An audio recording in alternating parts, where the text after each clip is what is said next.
Titirahin natin ng asin sa Kalawakan. Ang barko na may mga aparato na lulusaw sa bagyo. Sa dagat pa lang kung saan nag-uumpisa ang bagyo, doon ay pahinain hanggang sa malusaw ang bagyo. Ito ay may counter blade pan upang pukontrahin ang spin o ikot ng bagyo. Meron din itong nakasaboy na yelo upang palamigin ang temperatura o init ng tubig sa karagatan. Meron din itong nakasaboy na asin o sa himpapawid o cloud seeding upang mabuo ang ulap, at pag nabuo ng ulap ay titirahin ito ng laser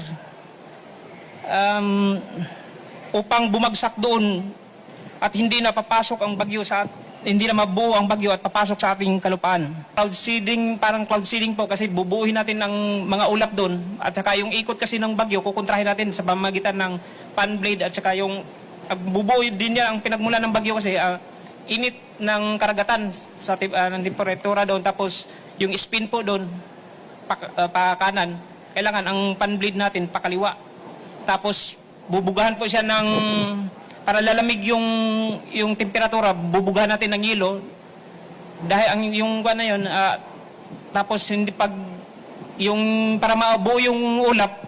Mob Gonzales, GMA7. Hi sir, you mentioned po yung mga plano ninyo na ibigay nyo na sa DA. Ano pong, may sagot po ba sila? Hindi lang sa DE ito nabigay ko na rin ito sa NAIA, National Irrigation Administration, DE, sa mga mayor at gobernador ng aming lugar. Ngunit ang sagot nila ay yung iba walang budget, yung iba walang pansin. Kaya napilitan akong tumakbong kapitan upang doon sana umpisahan ang aking proyekto na kaloob ng Diyos, ngunit bigo akong manalo. Mas marami, kunti lang ang aking nakuhang boto dahil ultimo pamilya ko ay hindi ako binoto dahil sa aming reliyon.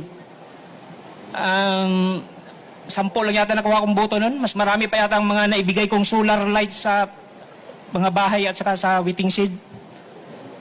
Kaya ngayon subukan ko ulit sa Senado.